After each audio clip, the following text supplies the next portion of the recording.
Derek, I'm done with the apps, man. I mean, I'm no more OkCupid, no more Tinder, none of that stuff. I told you, man, the apps are not it, especially for guys like us, unfortunately. Dude. Like, I just don't even make I kind of like hide my height. I'm gonna be disqualified by most of the people on those damn apps, right? What's the minimum height? 5'9". All right, I'm out. 5'10". 5'9". Okay, I'm taking L's today, damn. Minimum height. 6 feet. Yeah, that's where they get you. Right? Because they want it's like 6 feet or over, right? Yeah, but It's like a roller coaster I could never ride. Jeez, man. Well, I mean, I guess for me, I could lose the weight, but But the apps are just so superficial. It's like definitely not an atmosphere for either one of us to like thrive in that. Of course, you can get those rare things, but I feel like those apps are designed for something else. I don't know. Top 1%. Top 1%. 10% of men on Tinder are getting 60% of the right swipes. And 43% of the women on Tinder are getting 60% of the right swipes. So there's a small group of men that are getting all the attention, and then the rest of men that are getting nothing. But I heard like these new running clubs are a thing. Like people are discarding with the apps and trying to meet more people in regular social outings. I think run clubs they're a dating organization masquerading as a fitness pursuit. Yeah, I could see that. That's what it is. Because no one goes to the run club for the running bit. Yeah, but also it's like... I think they do it at the breaks. Like they run for a little bit and then there's a break where they all get like water or rest and then they run again. Yeah, but I mean like, I don't know. How was your run? Well, running good for you? And not just that, like I'm like all sweaty and everything. I'm smelly. It's like, hey girl, do you sweat like me? But it's more genuine then. Like it's kind of like in your own. There's no fronting. There's no faking. There's no makeup. There's no like hiding. Yeah, kind of meet someone on the kind of natural, genuine thing. I could see that, but honestly, I'd rather. It's better than the gym, I'll tell you that. Well, the gym, I'd be just scared of the whole like feral, like Stupid piece of fucking shit. I hate this. I hate when there's sweeties. It makes me so uncomfortable. Feral. Getting like caught on camera. I mean, that's just, yeah. But, I mean, why not, like, just do the good old, like, bars and everything? I mean, have you tried that? It's funny because I've heard a lot of things about clubs not being a thing anymore. Yeah. Like, there's a lot of people that are out there, they're just done with the clubbing thing. And back in our day, clubs were the thing to do. Like, you saw a music video and it was all about hitting the club. And like when you turned 21, you couldn't wait to go to those 21 over clubs. Even in LA, we had 18 and over clubs. Did you go to those 18 and over clubs? I didn't go to an 18 and over like club. Arena? No. Actually, I went straight to. I mean, it was when I was 21. I went to 21 up clubs. I went to those 18 and over club. I've always been a club head. I hope you. Wait, when did you? I was like. You're like 26, go to 18. I'm no, just joking. Well, I can't live the dream. I can't go to be the old guy because no one goes to the club anymore. Yeah. So I can't be the old guy in the club because I remember when I was young, like when I was in 21, 22, I was like, oh, look at that old guy there. And I was like, there's probably gonna be me when I get older. But now no one even goes to the club anymore. Yeah. I can't even be that person. Well, I guess that's why they should all join Tango. It's true, but don't you think? I don't know. I feel like. After the pandemic, a lot of people have just kind of said, I think I value my sleep more than staying up late. And we kind of know that from the tango dancing experience, but also maybe that trickles into the other avenues, which is bars, clubs. They're like, yeah, I'd rather not do the thing. Yeah, no, that's true. I mean, Bloomberg actually put out a little piece about a lot of like the nightlife culture changing. So not only has the economy hit them hard where they're closing left and right, but also, and the prices have gone up, but also, people's lifestyles have changed. And even though there have been a lot of city policies to help out these businesses stay open, it's just not enough anymore. I think it's a little too late, and times are changing, and people are changing. Like what people want now is very different. Well, I think people want to meet other people in person now. Yes. And so now you have these things. Like we talked about the running clubs, but maybe can tango fall into the place where you can meet somebody and have a fun, I don't know, like a fun date would be to go to a tango class. Yeah, I think it's very possible. I mean, I remember seeing Denise in San Diego ran this whole like speed dating tango kind of a thing. Oh. And that was, I mean, I'll have to ask her how successful it is, but apparently it was popular for a time. Is speed dating tango for existing tango dancers already, or first timers into tango? I think it was first timers into tango. Oh, So interesting. it's kind of like speed, I guess. But I imagine that'd be kind of tough because, one of the things that makes people attract to each other is competency. And it'd be kind of hard if you're just flopping around. You're both newbies and both blind leading the blind kind of thing. Yeah, because then it's like it's just frustrating. Yeah. And then like what if one person had like a salsa background and he gets it, and then it's like then he's like the top 10%, getting all the girls, and you're like that chump on the side. You're like, great, it happens, Tango. To me, I don't know if tango class would be a great dating idea. It's not like one of those things where you go and you're like cook Yeah. for the like make your own meal Yeah. kind of thing. That seems more fun. I would love to say tango would be a great date idea, but I just can't see how it would be. No, well, I think it's a great date idea after a while, after you become more proficient. But not a first date. No, not Like a you first. would never take a first date to a tango class. Well, I would take a first date to a tango class now because I'm proficient. It's like, girl, I got you. No, you like lie. You don't even. You just pretend like, oh, I've never tried tango before. You want to try it? Hey, I did not see. that's You're pretty like smooth. some ringer. That's pretty smooth, man. Wow, you've never tried tango? How could you feel so amazing? Yeah, I know. Oh man, that's actually a secret hack right there. Maybe I should sign up for this, singles tango speed dating kind of thing. Maybe we stumbled on some people's game and like we're just like totally ruined it. Like maybe people have been doing this for a while. That's possible. Pretending they're tango noobs. It's possible, and I think it's very possible. I guess here's the question though: Is it better to be someone new and talented, or someone who persevered and overcame? New and talented. Actually, I'd actually argue for being like persevering and overcoming because, generally, I mean. You're speaking from such a guy's perspective here, but I get it. No, because the thing is, I think a person wants to see if you're willing to stick it out thick and thin. No, I mean, okay, because I guess it also depends on the maturity of the woman. Right? It definitely. Because if she's 18 and she's like, oh my God, Leonardo DiCaprio, yeah, sure, I get it, Yeah. But the thing is, everyone knows once you hit 25, Leo's dropping you for another girl, right? Everyone knows that, Yeah. except the 18-year-old, you Yeah. know. But if someone's a little older and more mature, and wants to, let's say, start a family, has like those ideas in place where they want someone who is reliable and not just there because they have all the options in the world and whatever.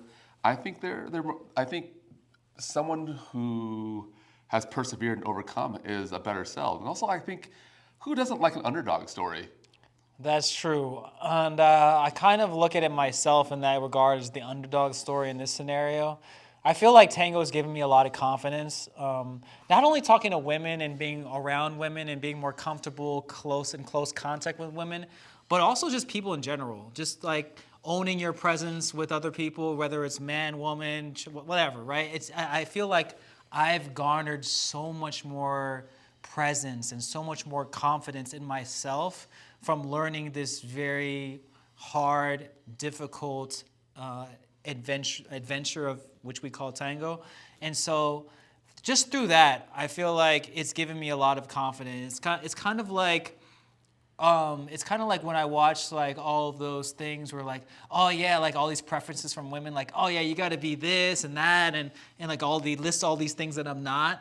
and like you got to make six figures, you got to be 6 feet tall, you got to be blah. I'm like not any of those. But if I do get a woman in that same caliber, do you know how much confidence I get from that? It's like I didn't meet any of your criteria points, and I still was able to do it. Yeah. So like that's like to me like that's like such a confidence booster. Yeah. It's like yeah, like I persevered, I defied the odds, right? Because you listed out you want this, this, and this. I'm none of those, Yeah. and I'm still doing my thing. Yeah.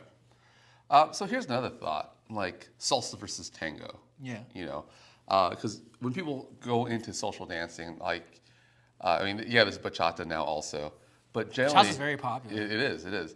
But generally, the first dance people kind of gravitate towards is salsa. In terms of social dancing, Yeah. Salsa or swing. You Yeah. know? But I think more salsa in LA because swing, it's here, but I don't think it's not as strong as salsa. definitely. But when I look at salsa, it's generally like the joke is, well, not really a joke, but the saying is like, younger people go into salsa, people who are older go into tango. So I think because of that, tango has that more of that whole persevered, overcome, not lifestyle, but it's what they look for, what they appreciate is the persevered, overcome. Because I think when you're younger and you gravitate towards salsa, it's more flashy. Yeah. And everything's about It's more intense, it's more dramatic, it's Yeah. flashy, it's Well, fast, it's yeah, and tango's dramatic and tango can be dramatic and flashy also, but it's, not necessarily as fast. yeah, what I'm saying is it's not known for that, you Yeah. know.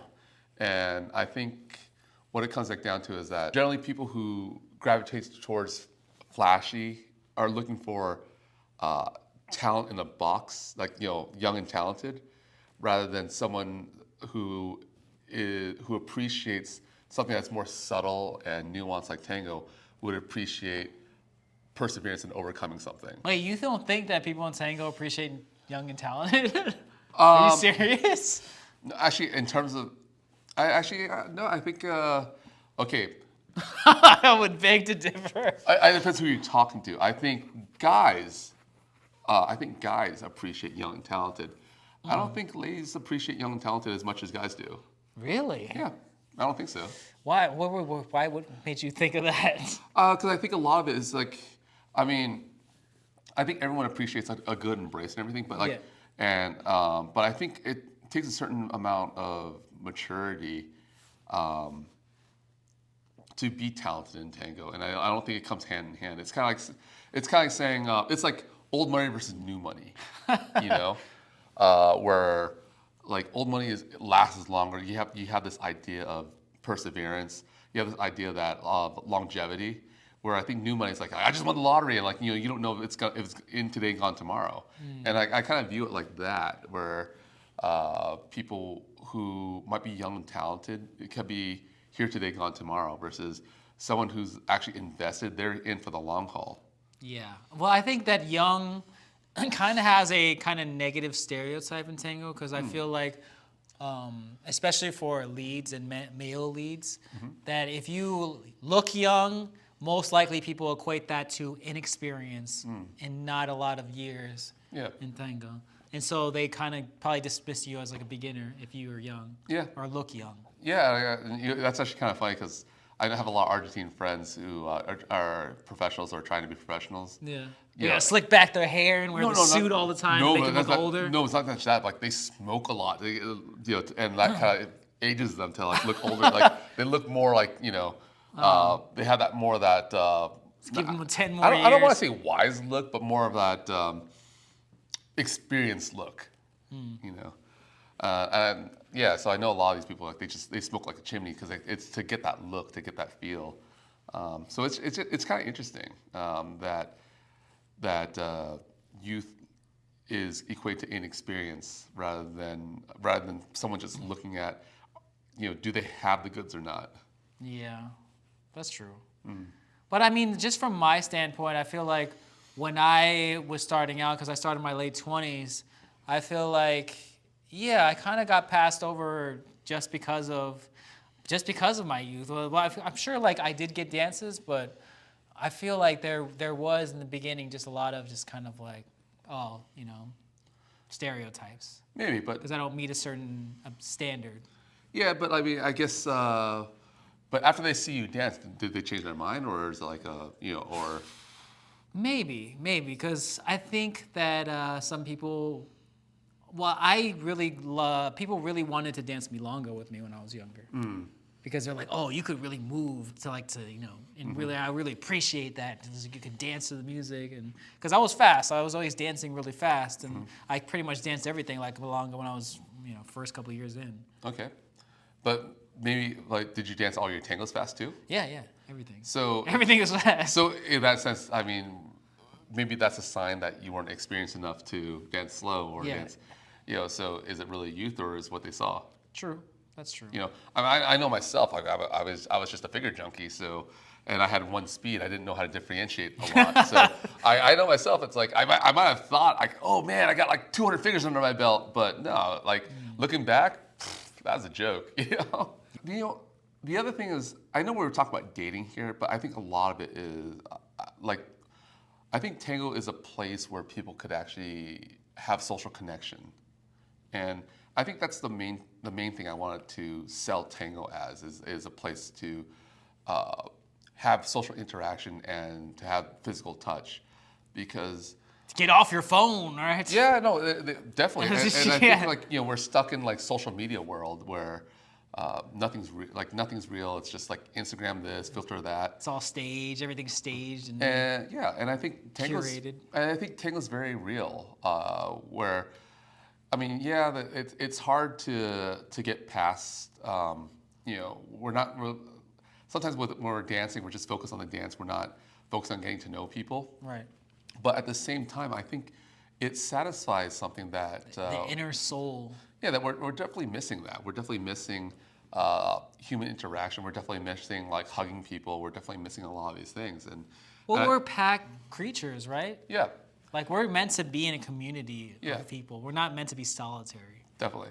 And I think that's the thing is we're missing so much of like long time hugging or just physical interaction with people that. That's why I got hooked. I was like, wow, this feels great. And like, then it was almost like I had like the withdrawal symptoms when withdrawal symptoms when I wasn't dancing. It was like, oh man, I feel so down. Like why am I feel down? I think tango could be an answer for people who are looking for physical interaction and social interaction and definitely a moment of mental health and clarity. That's a good point because I feel like it was a perfect transition from my clubbing life to tango life. Because in the clubbing life, back when clubs were very popular, you would just find people that were willing to dance with each other, grinding and just coming from behind, joining a pack of people, getting in the mix. And that was like my social interaction, my physical touch with random strangers, these kinds of things. But now as I feel that clubs have evolved out of that, people on their phones, people are like wallflowers on the wall now more than ever in these clubs. Now I feel like the solution to the people that wish they had that era is tango. Yeah. Because now, when I was dancing tango, especially early on, I was like, man, I went to the club again and I was like, clubs are so boring. Like there's no action. I'm not like dancing with anybody. I'm just kind of like putting my hands up and drinking. But there's no physical touch. It's nothing. There's no connection with other people. And so I felt like I was just like so bored in these scenarios. And I feel like it's caught up to everybody. I feel like a lot of people now feel like the clubbing is just boring. Yeah, I think the other thing I want to point out is there is consent when it comes to tango and other social dances because it's like, do you want to dance? Let's dance. Where I think clubbing back then, like the whole idea of consent was out. And, no, it was like the Wild West. Yeah, it was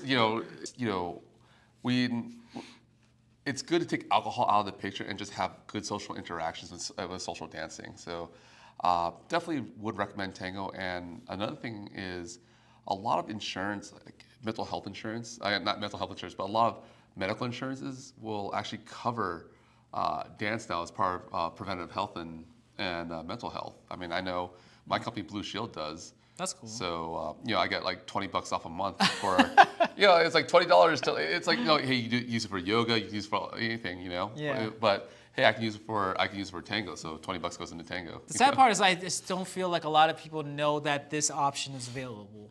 And we've talked about it before, how social dancing is kind of invisible to the mass public. Yeah. And this is just a whole other video on trying to bring it to the forefront. But yeah, I don't know. Well, I definitely we have to start like promoting in like college clubs, and you got to start promoting in like even senior centers or whatever. Just like I think social interaction and social dancing could really. It's needed more than ever. Yeah, and it's probably it's coming back, and I think we need it now because back in the '60s or '70s, people would actually really work hard, and swing was a big thing, and we had big band era. Yeah, and it kind of went away. I don't know why it went away, but I think now it's like we're at the the inception of a social dance revolution. Like it needs to come back and like kind of save our mental health. And it's like when all is wrong with the world, can't we just like dance? I just have one good thing, and I feel like that's what we need. So that would be great. Let's start a social dance revolution. But yeah, come join us and join us in this effort to make social dancing more prevalent for everyone out there. That would be such a great thing for the world to have.